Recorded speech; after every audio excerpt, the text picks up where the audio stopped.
Hey kids, do you like professional wrestling? Well, we We like do. we do. We like professional wrestling too.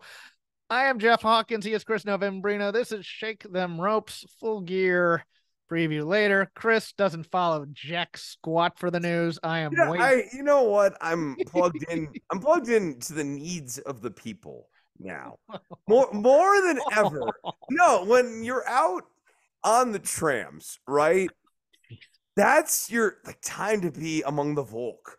That's the German word. tourists aren't regular folk though, No, no, Chris. I know, but a lot of them are German, so that's why I used Volk. So like you get to really know what the gente are like. That's the Spanish word for the people. Um, Okay. yeah, Thought you're no, going with it, not hentai.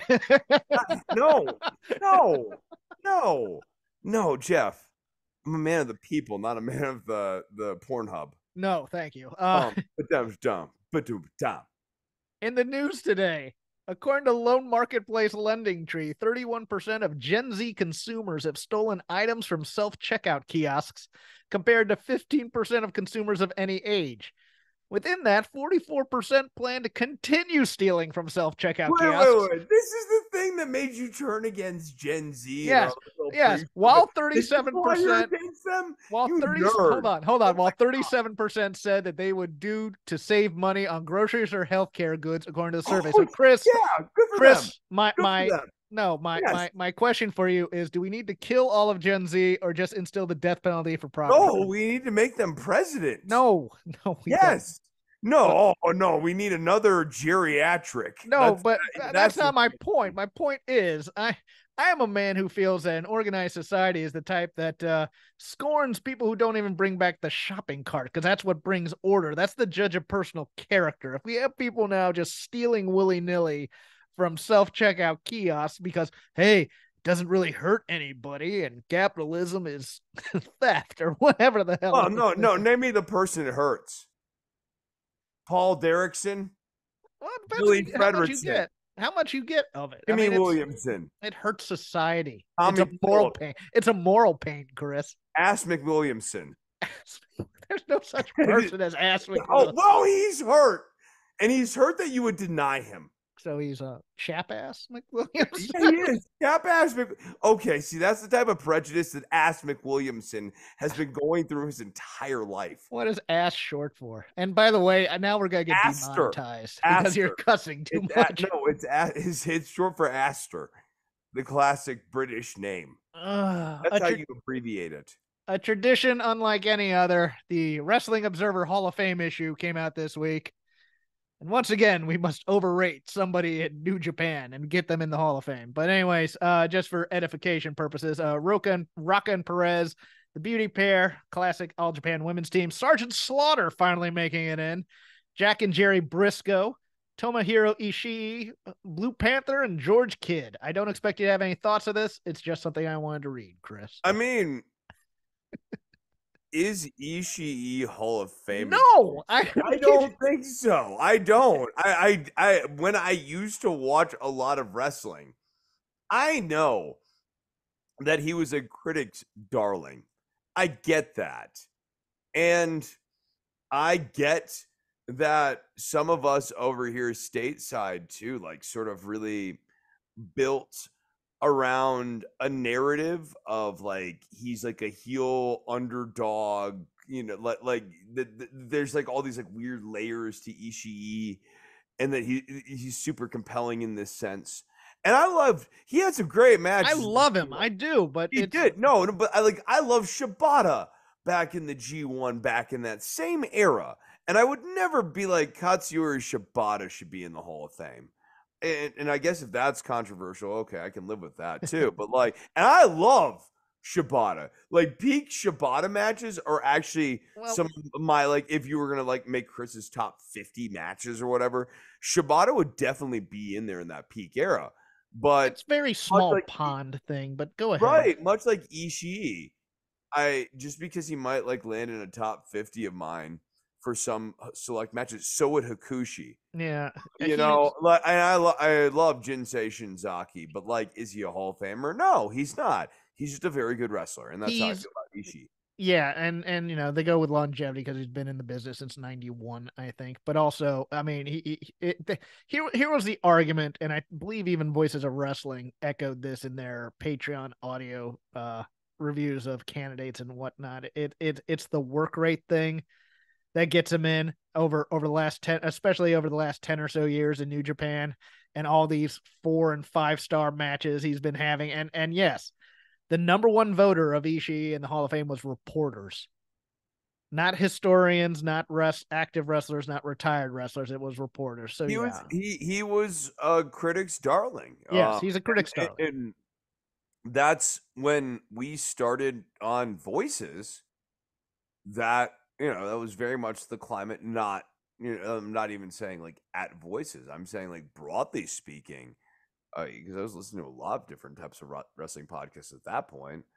Uh, that was people loved Ishii. Like there was no, you never heard a bad word about him. And I'm not like about to like I'm not go, either. now I'm going to tell you what was wrong with all No, this. I think I have no he's spoilers perfectly on it, fine, but he was. I mean, it was but also I never quite saw it at that level the same way they all did. for me, my minor criticism. I mean, and I've had a few on here, and one is that Japanese people who are voted in the Japanese region get it's easier to make it in the Hall of Fame if you're isolated in your Japanese work and you're kind of there. But it's like it's a weird hodgepodge of things. Well, they'll argue the criteria to you and stuff like that. I'm like, okay, but to me, it's an eyeball test too. Is he a Hall of Famer? Yes or no? And I guess there's a lot of arguing about that. I try not to get that involved in it. I mean, I've been offered a ballot. I really don't want to get involved in it. So it's like, okay, great.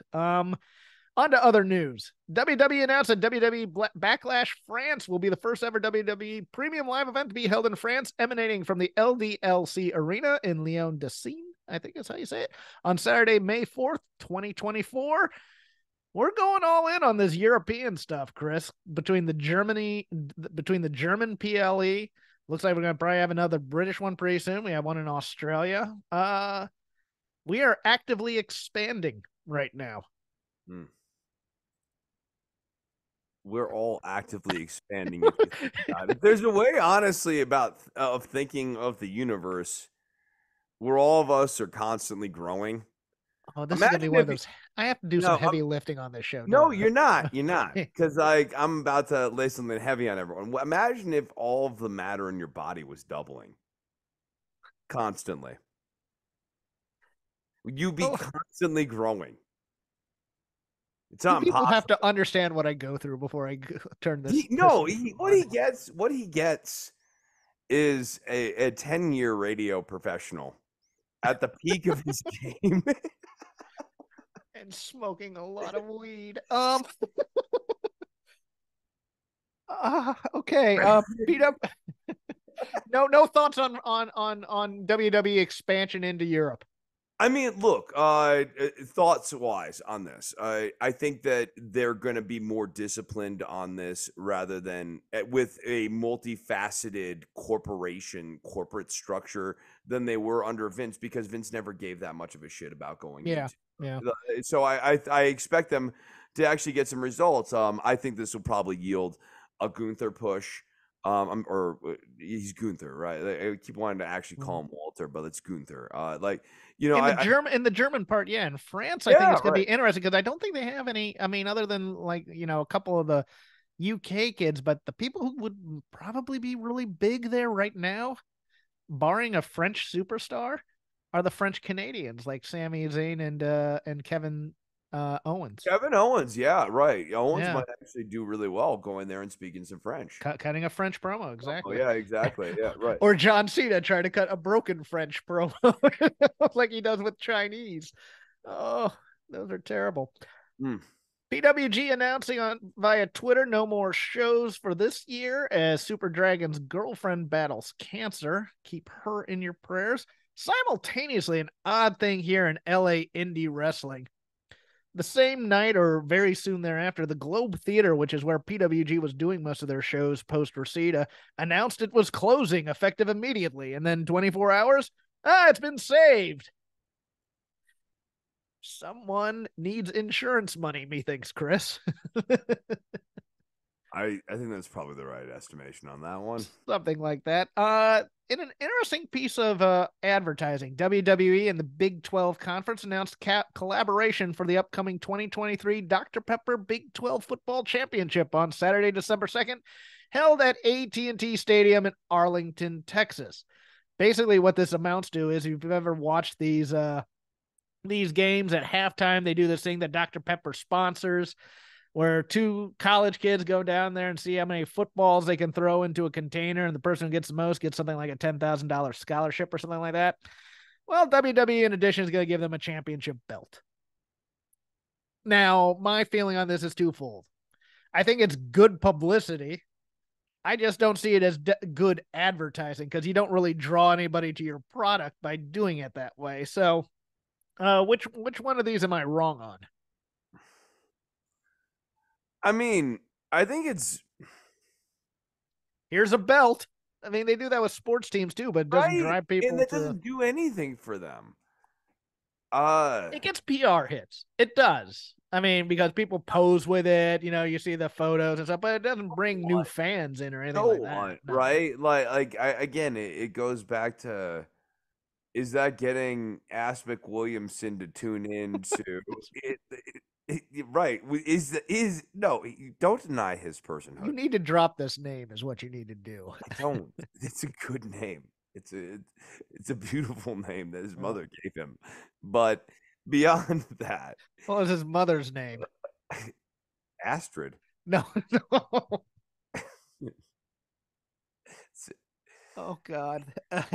Continue.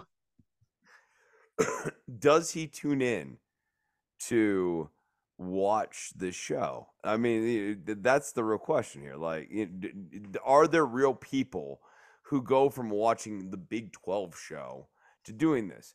It's lovely to get a PR shot, like, but does LeBron James taking a photo with the WWE belt 7 or 8 years ago get a single human being to tune into WWE's product and become a WWE fan? I'm unconvinced that it does. Do you remember the story around that? Where he was gonna take the photo with the title or whatever, and then they brought Undertaker That's right. down there to go meet him, Right. and he big timed Undertaker. That's right. Undertaker was dressed in full gear and just speaking of full gear, no, last night it appeared on air, but Becky Lynch giving the worst performance in Celebrity Jeopardy history. 60 questions, 5 answers, all of them wrong. She did get Final Jeopardy correct. But this topped Wolf Blitzer as the most inept person to ever do Celebrity Jeopardy. I felt for her. This is the kind of bad publicity you don't want out of your wrestlers.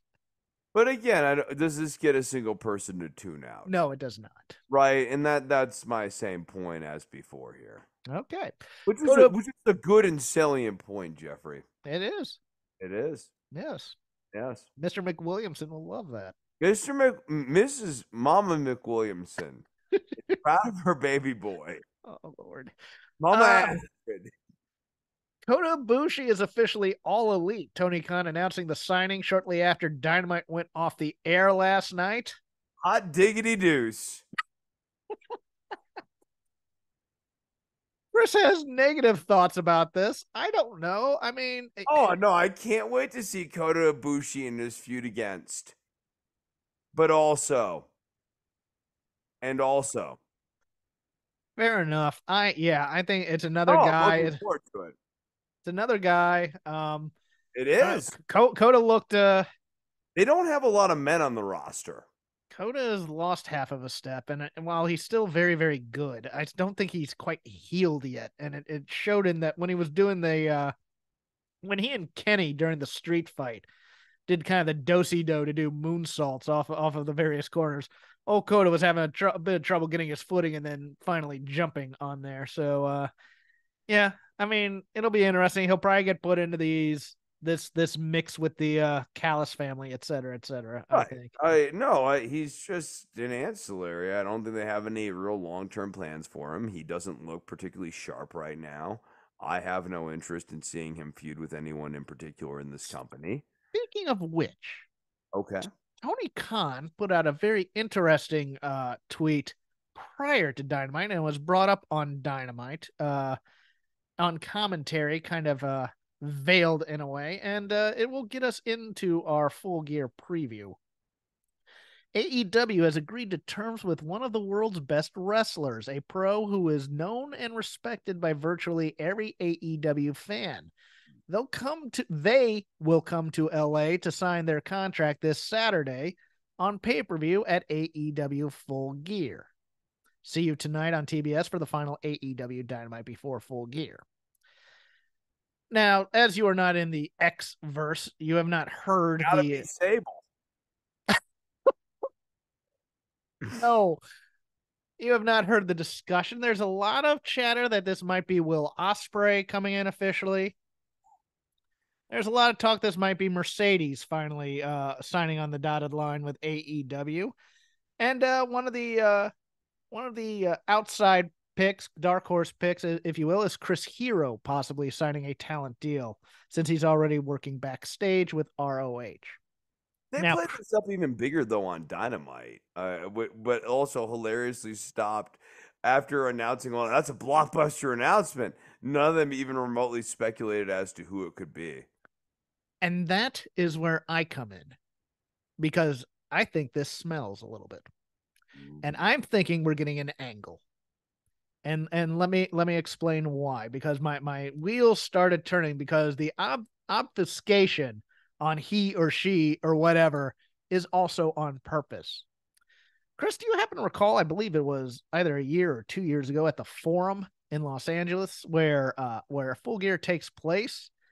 A certain angle that took place in there in AEW with one Maxwell Jacob Friedman calling Tony an effing mark, while television executives were all there in attendance to watch, and he almost got them an FCC fine as a result of it. Hear me out. This is the war of 2024 is coming. What if the person who has signed a new contract, so to speak, is MJF? And we're going to do a re-signing ceremony here. And perhaps we get an angle where either the contract is torn up and Max's last match, quote unquote, is in Nassau, Long Island, New York, for December, his hometown, or the devil and his minions come out and just destroy everybody, including Tony Khan. I'm hoping it's not Tony Khan getting involved as an on-screen presence per se. But you always feel like it's kind of inevitable, like Yes, that this company has to inevitably end with Tony Khan becoming an obnoxious on-screen character, just like Eric Bischoff and Dixie Carter. the whole point of this War of 2024 thing has been to heal AEW not paying him immediately. What if Tony Khan is the devil? We brought this up last week. I think it's still on the table, Chris. I I think honestly do. I think so too. And it scares the crap out of me because if AEW fans are this, how should I put this? They are They've not been happy. they've been extremely tolerant of him as an on-screen character in a way that I don't think has been justified for a long time now. They have, but they have been actively and openly rebelling against some of the comedy sketches and some of the more lighthearted thematic Stanford adjacent type of stuff. If Tony Khan unmasked as the devil in any way, now he might be behind the devil. That would be interesting too. But I think I think this gets a collective groan from the AEW faithful. I think they start to tune I out. think so too, but it wouldn't surprise me given the whole. Remember that one segment months ago for all the you people who think I don't watch anything at all? Like, look, this Well, one's that's me. that's you. I then multiply you, and that becomes part of my shame matrix. Okay. Yeah. Now, what were you about to go into? Those So of when us I who was doubt you. those of you who, yeah, and that's you, and Mm-hmm. the hundreds behind you, the hundreds. So for those of you who doubt, like months ago, Khan did this segment where he had MJF and was it Adam Cole go into his locker room and Yes. he yelled at them like nothing, and that was like all done for comedic effect or whatever. I mean, they've actually been setting the table for Tony Khan behind closed doors is a monster for a minute here. It's on the table. I'm with you. I they've been setting things up. My actual bet, if I had to bet Chris Novembrino's money on this, You shouldn't. It's just like not that much of all it. $1.50 of it. If I had to bet it, Hey, no, no, no, whoa, whoa, whoa, whoa. I'm almost 40, and there's like upwards of 750 in my bank account right okay. If I now. had to bet upwards of 750, I would say it's Will Ospreay. I'm gonna say they're gonna go the that route. But there's a part of me that just this is just screaming angle to me in the back of my mind. So if I do that, I look like a genius. But I'm going to parse my bets or hedge my bets, if you will. So that will bring us into the lazy river of wrestling criticism, wherever we watched, whatever is on our mind, whatever we're just thinking about right now. We will start at the beach of the lazy river. Preview Full Gear Saturday evening here in lovely Los Angeles / Inglewood, California. I am on a plane first thing tomorrow morning, so I won't be here for that. My apologies. I live in New Not Mexico, so I won't be there either. okay. Chris will not be there either. Just wanted to clear that up. No, no one ever asked me. You're in Albuquerque. If there was a show in Albuquerque, they'd ask you. There won't be. Okay, there will never be because that territory is dead. 9 matches announced. There'll probably be 20 more announced sometime tonight on the combined Rampage / Collision. Who knows? But for now, there's only one pre-show match, and that pre-show match, Chris, is for the ROH World Tag Team Championship. MJF and to be announced versus the Guns of Austin Gunn and Colton Gunn. Who is TBA, and how do you see this go down, I Chris? think MJF retains, and it's because he gets the help of Samoa Joe. I am going the opposite way. I think it is Samoa Joe. I think Samoa Joe gets taken out early by whoever the devil and his minions are. I think MJF then decides to go it alone, and I think the Guns then beat him. Because I think it's time to, because I don't think MJF wants to work the Ring of Honor pay-per-view next month, Final Battle. I think it's time to take the belts off of him, let him just be an AEW talent so he doesn't have to do double duty. That's my I don't. I so my only contrarian thought to that is that narratively they have not told a lot of a story. That's To true too. yeah, like they just haven't done a lot of work to him losing the titles, and like the Guns still are kind of presented as goobers. I don't care about the enhancement match on Dynamite here. They are still goobery. They're the ass boys. I concur. Not to be confused with Mama Astrid's baby boy, Mr. McWilliamson. So McWilliamson couldn't be part of the Guns? He could be. Okay. He's not Billy Gunn's kid. I don't know. Gunn kind of got around in the back No, of the like, I mean, day. okay, like, you know what they could make? They could make the Ass Foundation. It's kind of like the Heart Foundation, only it's Billy Gunn's kids. I hate you so much right now. Moving on to the main card, 8 matches thus far announced. While Chris pats himself on the back and thinks how clever he is for that one. Almost got you to spit take. I was this close. Yeah, I know. If only I had more water. Uh, for the AEW Women's World Championship, Hikaru Shida versus Timeless Tony Storm with Alutha. It appears that they did an entire vignette on Dynamite just to prove that they had the video capabilities to turn things into black and white and color, off and on, off and that on. was wonderfully executed. Yes, Jeffrey. yes. Yeah, no, it was just a lovely bit of cinema right there.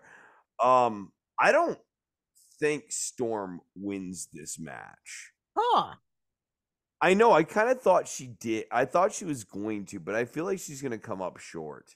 I think that like this is going to be the start of her turning Mariah May heel or whatever, but like she's not going to win here. See, I think the story is eventually that Mariah May becomes a better Tony Storm and it starts driving her insane. It's all about Eve. is what the story they're going to be going for So that here. what if Mariah May ultimately ends up winning this title then? And then it drives Tony Storm mad. Yeah, I think that's the end game. right, I could see right. So Storm. then, so I think Storm has to lose here then. Okay. I think to start the story, I think Mariah May helps Tony Storm win it. And then Tony Storm eventually loses it. And then Mariah May wins it. And then that drives Tony Storm mad. I think that's the order here. But I could see your thing. I could see them just cutting to Tony Storm, going even more deeper into her psychosis and bad black and white comedy. Regardless, here's the thing that I know: this isn't going to be good. The match? No, the match will be fine. Okay. The match between Tony Storm and Hikaru Shida will be very well worked. The actual stuff with Tony Storm in the aftermath of this is going to suck because this black and white segment sucked. Yeah, we're getting into the melodrama comedy. We'll see what happens. Mhm. 6-man tag team match. Straight tag team match. Kind of surprising. Sting, Darby Allin, and Adam Copeland with Ric Flair versus Christian Cage, Luchasaurus, and Nick Wayne. I still think Sting jumps off of something very tall onto some people. Well, yeah. I mean, Sting. This era Sting just rules. Yes. I never am not hyped for a Sting match. I know it's like a double negative right there, but like Sting matches rule. They're all great. I know it's smoke and mirrors, but it's not the Paul White crap smoke and mirrors. Like the way they use Sting, Sting does stuff. They just pace it out. It's great. I love Sting matches. Now I do. I really do. I look forward to them. Yeah, I straight up. Sting doesn't have a stinker match in AEW. You're hard pressed to find one. Does Ric Flair either take a bump or get involved somehow in the finish here? Oh boy. Ric Flair is a legend of professional wrestling, Jeff. And I think when we think about his legacy, broadly speaking, his work with the Horsemen, but also, of course, in WWF and otherwise, I don't care. I don't either. I don't think he turns on Sting at this point, but that's coming down the road sometime. I think he'll probably like crotch Nick Wayne or something, and then that'll help give the baby faces the win. Because I think there's some weird thing in Tony Khan that thinks that Ric Flair helping the baby faces will get a huge pop. I kind of disagree, but that's me. Ric Or Flair stinks. I just don't care to see him on my TV at this point. I agree. Singles match for the AEW International Championship. Orange Cassidy, the champion, versus John Moxley, and what should be a hoot and a holler. I have Orange Cassidy winning this. I know that there's a lot of people saying that we're just going to circle back to Moxley because he No, lost the no, title. no. I think Cassidy. I'm with you. I think Cassidy wins this. That he kind of is able to overcome the Moxley specter. You know what I mean? This match is about him being able to overcome that. Yeah, that and I'm kind of liking this story with Orange Cassidy has finally found something he cares about, and he's no longer ambivalent or slothful or whatever. And it's this international title. Moxley's awesome. I thought Moxley was awesome in that tag match versus Hook and Orange Cassidy and the Oh promo yeah, afterwards. no, God, he was great. Yeah, I thought that was a really great way to present Moxley in this dominant way. Wheeler Yuta gets this little uh dick heel win, right? Like he yeah, with tags the himself. seatbelt. Yeah, Yeah, but he tags himself in. He didn't need to either. Moxley could have clearly went for the pin. But like Wheeler Yuta kind of like slides in and gets some glory too. I liked it. I thought that this match was actually a really well structured match. I agree. What I think is going to be match of the night: Hangman Adam Page versus Swerve Strickland with Prince Nana. Really? I think this match is going to be it's a Texas death match, Chris. And we know Swerve can do the death matches with AR Fox. Adam Page is better than AR Fox is. And I think this is going to be much like the Lucha Underground match, where they're going to go out of control on this thing. And now let me state this. I really liked the Adam Page promo. I really did.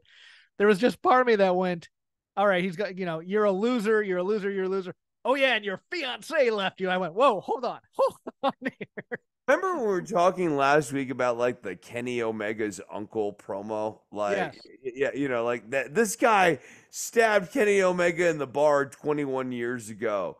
The unearned off-screen character wronging narrative thing that like Mm-hmm. AEW likes to do, that immediately snapped back into my brain as I was watching this segment this week, where I was just like, nope, nope, completely unearned. That just like stupid off-screen crap. Don't care. Don't want to hear about it.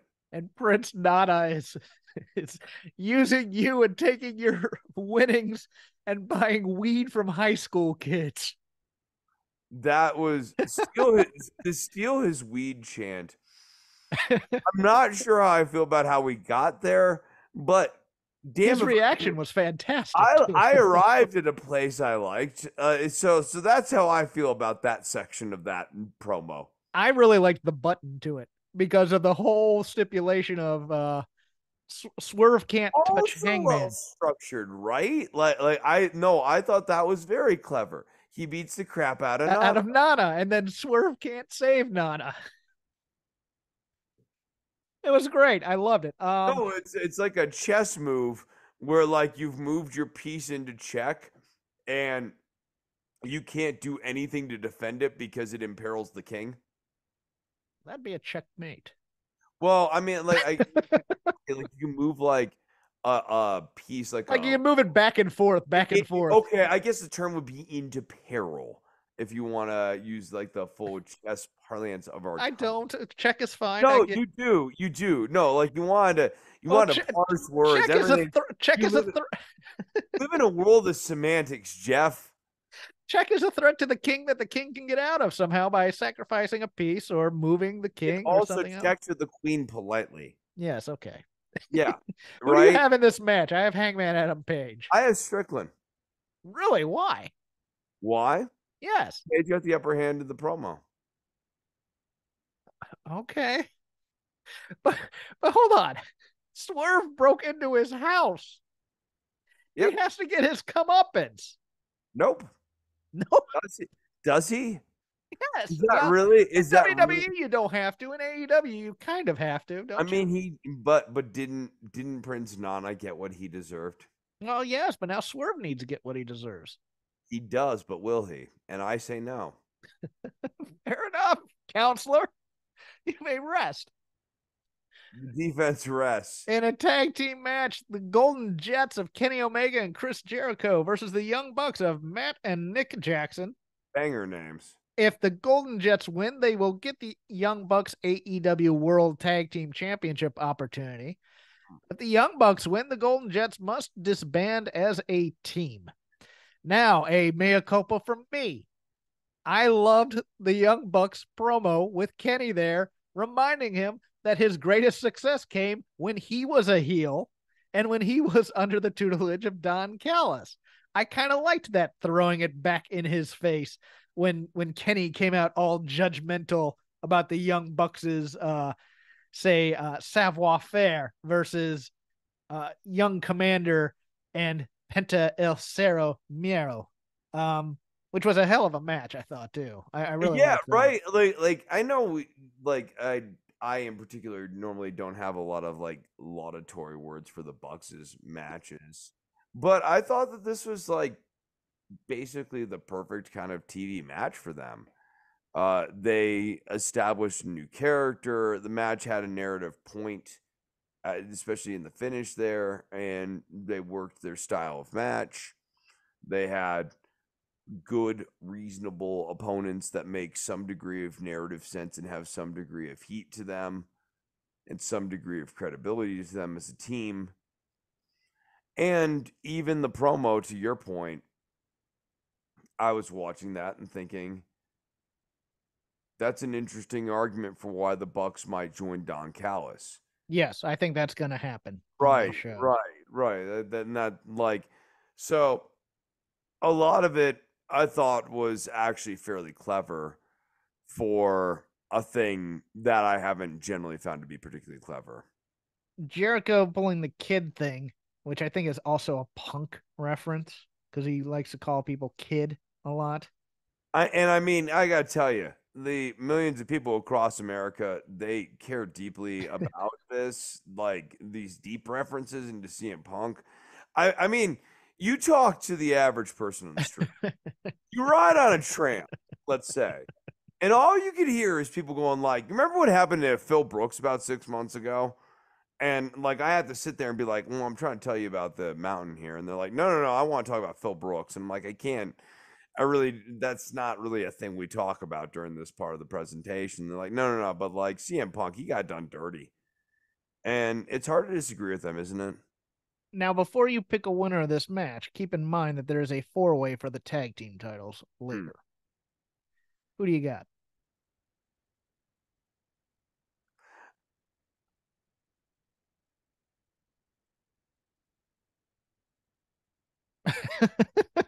I've No, silenced him. yeah, no, now you've actually got me like you said that, and that's the thing that made me pause. It's like, is it a better I mean, not that this is the driving factor. I'll tell you why I told you that because I think I know who should win that four-way, but I can make excuses for two of those other teams in there getting belted as tag team champions. But I don't think it's time yet to take the uh, titles off of Starks and Big Bill.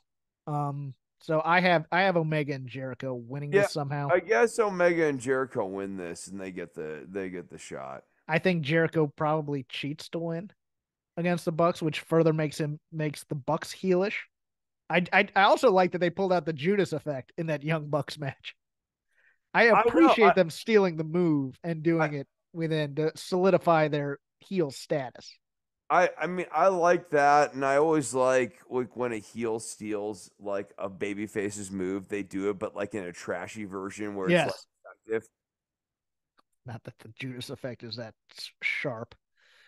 No, no, I mean but weirdly protected. Like people rarely kick out of the Judas effect. That's true. Speaking of finishers that stink, one of these participants, Chris Statlander versus Julia Hart versus Sky Blue, three-way match for the Just one, AEW. huh? Just three, the one finisher that stinks, you say. the three-way match for the You actually AEW. made this hard because there's not just one, Jeff, you see. There's actually multiple. So now I have to sit here as you say whatever your setup is, AEW dead boobity TBS Championship. Thank you. boop championship. It's great. And I have to parse out which one of these three finishers I stink. was talking about. I was talking about Sky Blue because she can't. Oh, it's just hers. Just hers. It's Yes. just hers. You're right. Julia Hart's winning this to continue this terrible, terrible story, and I don't understand what the hell they're doing with Sky Blue here because she's still doing the mopey crap. But it's obvious that she No, this has is her good own. stuff. This is good Is it? cinema. And then Chris Statlander, who can't cut a promo to save her life, God bless her. I mean, she is just boring on promos. I mean, no delivery. It's like she has no personality in real life. It's probably one of those things where the camera comes on and you're just a dullard in some way. But man, I just speaking of which, cats. Um, Right. See, I mean, this is the thing. What if Chris Statlander came out and threw a cat on one or more of their faces? like a black cat even, Yeah, why not? and they all become witches. I think Willow somehow gets involved in this thing because I think Oh no! You know what they get? You'll like this. You'll like this. Are no, you familiar don't. with? No, no, no, no. Hold on. Hold fire, Squire. You familiar with a little classic rock? You like Yes, classic rock? yes. All right, dig this. So Statlander throws. She's now Catlander. One. That's move. That's move one. Oh God! Two.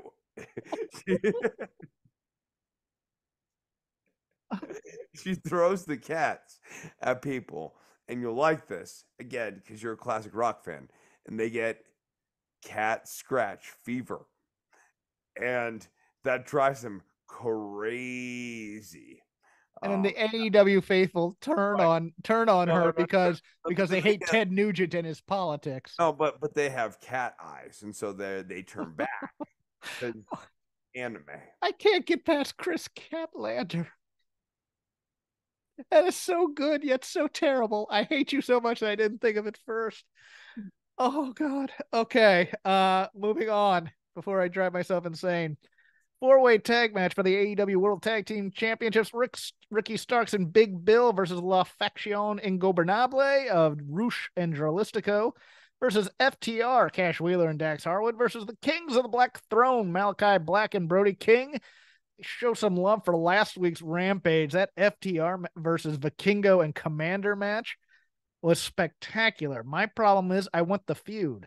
I want the two luchadors and Alex Abrahantes to be cutting promos about how this is the new style of tag team wrestling. You old heads over there, you're washed up. We're gonna run all around the place. I want it to be a modern day like Rock and Roll Express versus Tully and Arn feud with Cash and Dax being no, we're technical wrestlers. We're gonna grind you down and continue to do it. Instead, they just do the match. And I'm just like, it's a great match, but man, what a story they could have told with a feud here with a little bit of build. And we unfortunately had the enhancement match on Thursday, yesterday on Ring of Honor, and I've watched clips of it. It was awesome. It was Commander and Vikingo versus Chris Daniels and Matt Seidel. And I was like, yes, this is the story I want to tell. They're the athletic new type of tag team taking on the crafty veterans, but we don't really tell stories. We just kind of have matches. I've already said Ricky Starks and Big Bill retained. Do you have any difference in that? No, I got Starks and Big Bill retaining here. I like them as a team too. I do too. They make a lot of sense. Big Bill's great. And Yeah, and, and he works as a really solid foil for Starks. You know, like for the heel, like hot tag. You know, the reverse psychology of the hot tag, right? Like where you tag into the giant and the giant starts dominating a little bit on the baby faces thing. Like he's perfect. and finally for the AEW World Championship, MJF versus Jay White. I mean, I don't see Jay White winning the I title. don't either, and I think there's They, gonna they, have now. they get Does the, so many weeks holding the belt that he's not winning the belt.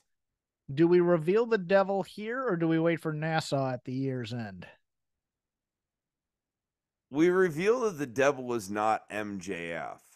Okay, I think so. Like it's like we reveal the devil that it can't be MJF because it's not MJF and the devil. You know what I mean? Like unless they're gonna do the weirdest things in the world of AEW, it can't possibly be. now they can do the two ghost face thing like Scream One, and he's That's he's one devil, and then they attack him to get the red herring going. so I still think then the finish is something like at least the question is strongly raised because MJF and the devil end up face to face, but we don't know who the devil is. Gotcha. Okay.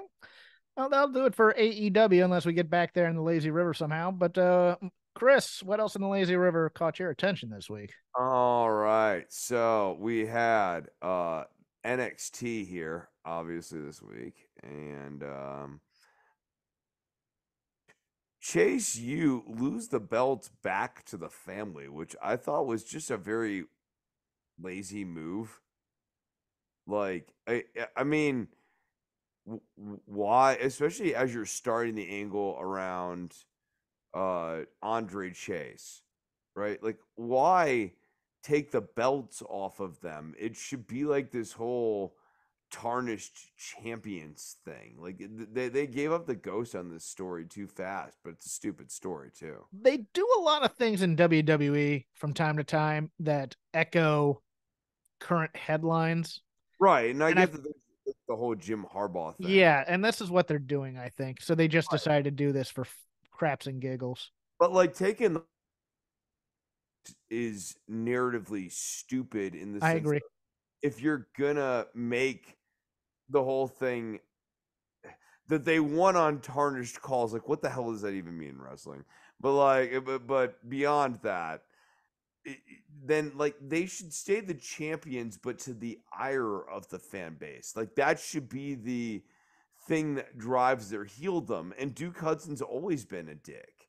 Like Yes. he's never been likable. So like now you actually have Chase, who you like but is bad. I mean, like you can kind of like basically turn Chase you heel very like slowly over a couple of weeks because of Andre Chase's or not in a couple, but like a month scandal that he needs to hang on to the tag titles because that's the only way he can make enough money to pay off what he owes. Yeah. Yeah, whatever it is. I'll stay in the NXT neighborhood for a bit.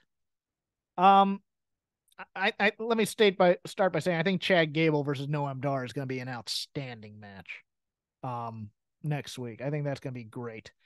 My question is between Raw and between NXT, the character of Otis. Is Otis creepy or funny with the sexualized thing? Because that's the thing that would make Vince laugh back at, oh, look, the fat guy thinks he's sexy type of thing. And the delusion is funny, but the way he was talking to Oh Lash no, Legend it's creepy, right? Like was creepy.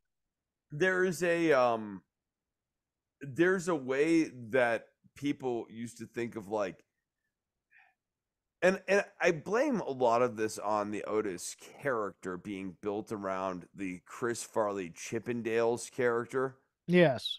and a lot of like the Chris Farley like Saturday Night Live characters and time has moved beyond that.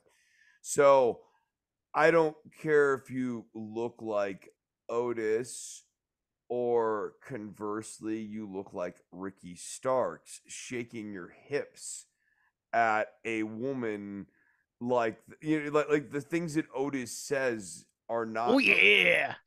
I mean like that the oh yeah is the least of his worries, right? Yeah, Like no, it is.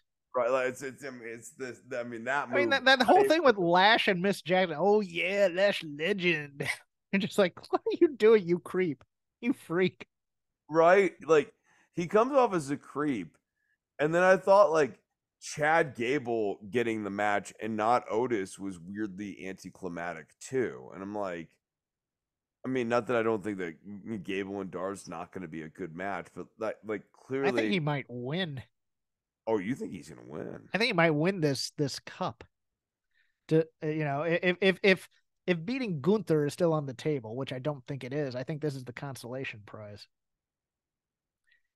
While I'm on the metaphor, Lash Legend versus Roxanne, surprisingly solid. Right?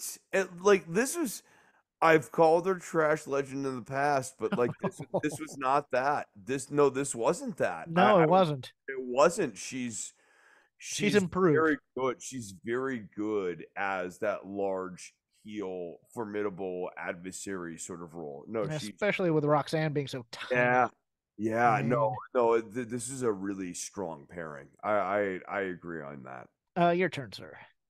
All right. I mean, oh, I didn't even make it. Dude. You know what? Here's my commentary on Baron Corbin. So done with this guy that knowing that he was in the main event was a prompt for me to turn off the show. I was like, "Oh, it's Baron Corbin in the main event. Cool, I can move on with my life." Like I watched the promos earlier in the show to even paraphrase the Simpson, perfectly cromulent. He's just a guy. Like anyone could do I this. like him, but it's just one of those things where Anyone could do it, Jeff. no, well, I mean, if everyone were that tall, everyone could do it. But No, but you know what I mean. Like this gimmick. Like you could give this to Big Bill. You could that's give true. you could give this to like any guy who is big. He has a weird anti charisma about him. You know, it's like he's not very charismatic, but at the same time, he is in his delivery. I'm not even. He's so I'm not. weird. I'm not even gonna deny. You know what? Not gonna deny that. there's a thing about him that doesn't stink. Yeah, But like the at the end of the day, his matches are boring. Like he they're by the numbers. They're paint by numbers. they're super by the numbers. They have no intensity. They have Yes, they have no spunk. They have no nuance or depth. There's no twist to any of them. It's the same moves. Slides under the canvas, comes yes, back around the turnbuckle, comes back up, hits him with, I think it's a clothesline. That's his most interesting way of locomoting around the ring. And and outside of that, it's a very lovely looking deep six. Like his looks very clean. I will grant that. He does that very nicely. And his other move, what's it called? I forget. The fall to pieces or some crap like that. What the fade to black? fade to black or something like that. Oh, I don't know I what don't it know. is. It's like Black some hole slam. I Bible. It's yeah, it's like some '90s like radio single turned into a wrestling move. Whatever it is, he does that. All his two signature moves look good. His slide under the turnbuckle, slide around loop de loop move looks good, and that's a Baron Corbin match. There's no depth or twist to it. Like I never want to see him as a champion because he's not going to be able to deliver a good match as a champion like that. He does have an anti charisma on the microphone. I'm not gonna deny that. Like he is a fun guy to hate, yeah, but it's not a fun guy. It's not a guy I hate that I want to see in a match. true. Uh, I have a button on NXT, and then I'm gonna go into a different point here. Lexus King. It's a fun character where he's taking credit for things he didn't do. He's the guy behind he's taking credit for the beating of Trick Williams, but yet not, just to make a name for himself. It's a lot like that Sean O'Hare character, kind of, where that used to be, kind of the manifestation of the devil type thing, the trickster thing. But your point on Baron got me to thinking. Both major shows, or I mean, even all three if you count NXT for the week, but there's a weird thing with crowds right now where they were dead for a lot of things. And I think it's because they become so indoctrinated in the pattern that, you know, that all the heat will happen during the commercial break and stuff. And they're just sitting there waiting for the comeback. Like that was the most dead Southern California wrestling crowd I've ever heard on this week's Dynamite. Like they were giving them nothing for most of those matches. I mean, it was just That's actually weird. a really fair point. I hadn't. I mean, I it's like it's sort of registered when I saw like Matt and Nick Jackson still try to be like, we love the Southern California people or whatever as they're leaving the ring or whatever. But it didn't register to me that that is an audience that AEW should have like really slapped with, and they didn't, did they? Yeah, and it's the law of diminishing returns there too. But I mean, like NXT, kind of the same thing. They were dead for a lot of things. Raw for a few things. I mean, it was just very noticeable this week that it's like everybody's kind of sitting on their hands until the comeback starts, and it's just very very odd to me. But your turn if you Oof. have anything. Let me see. Let's go to Raw, which I watched a decent chunk of. I like the way they've been opening these shows around Cody Rhodes and the Judgment Day and stuff. I think it's just been a very steady narrative through line. But then to your point, right? Like Otis and Nakamura, it's like a tale of two Otises. They present Otis a lot more, especially given the fact that Otis has this match against Nakamura. Like he should have been given a lot more credibility going into NXT. Yeah, I really liked on there. You're just picking up cats at this point, Yeah, aren't you? no, you know what? Like I have a lot of cats. We still have two more cats that I could showcase during this show. Please don't. No, Uh, no, I liked the way the heel. I'm proud of my cats. Mama McWilliamson's proud for baby boy. Okay. Um, I liked the way the whole Judgment Day thing came together though, with McDonough getting his jacket, and then Finn finally coming out and go, oh, you finally came around and stuff like that. So it looks like they're all on the same page, and then Drew making the deal with Rhea and stuff. It's like, okay, the heels are on point going into War Games. And I assume on Monday though, Monday's Raw is gonna suck. Either that or Friday's Smack or tonight's SmackDown is gonna stay. I don't know. One of those two is gonna have the Thanksgiving food fight that they always friggin' have, which is Yeah, stupid. it's a food fight. Maybe it will just be relegated to a seasonal street fight, though.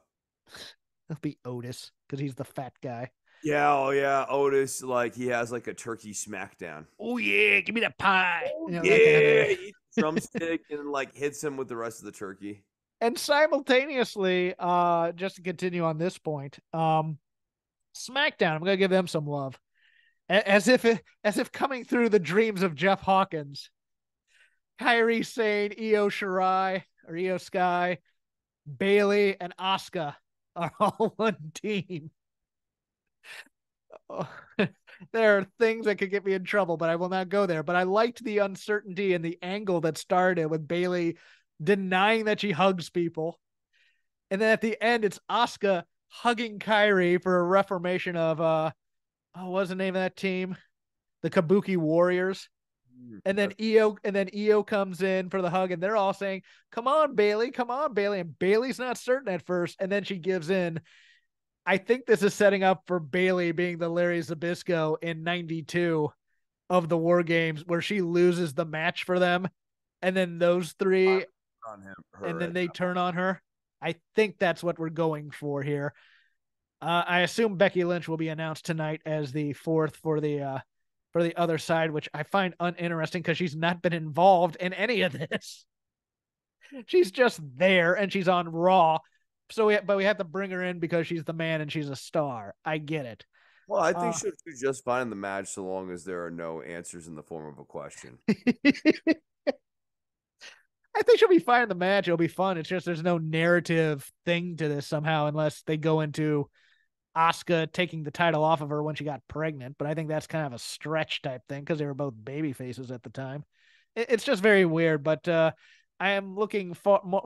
And oh, the fifth, by the way, if you don't want a spoiler, earmuffs for about 10 seconds right now, starting now.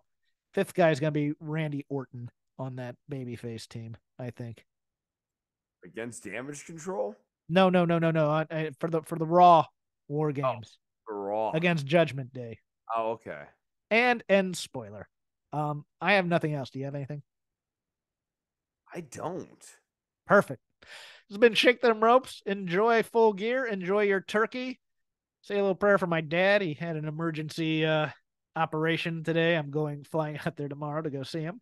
You can follow me at Crap Game 13 on the old X. Follow Shake Them Ropes, all one word, on X as well. We are part of the Voices of Wrestling Podcasting Network for all your niche fandoms of pro wrestling. If you hate WWE, if you don't necessarily like AEW, lots of Japanese shows over there. We have also retro shows, including Days of Thunder. We have The Good, the Bad, the Hungy, which is our AEW-centric show. We have The Flagship with Joe and Rich, covering everything, including back alley Japanese hardcore wrestling and alleys in Roppongi. I'm also on Fight Game Media.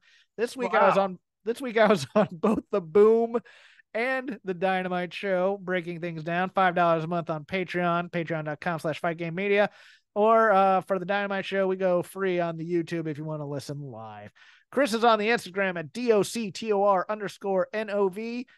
Black Friday specials for Chris's guitar lessons. He'll tell you about them now. True. That's right. Why not? Why the heck not? You know what? You start guitar lessons here first month, $30 for an hour lesson. That's right. All through December. I'm doing it. Black Friday sale.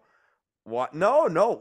Hawkins. I'm not apologetic now. I'm hoping for the deal. No, you know what? I'm hoping people will come in. It's Christmas time. You got somebody you love. You got somebody you think would really hate an hour with me, and it's worth $30 to you. Either way, great way to do that. You just book yourself a guitar lesson with your old pal Chris Novembrino. You go on to the Instagram.com/DOCTOR_NOV, and you book a lesson with me. You message me, DM me, as the kids like to say. That's direct message.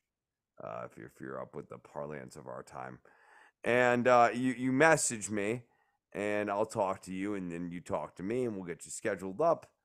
And that's how business gets done in the year 2023, people. Let's make it happen. Happy holidays. We'll be One and back. all.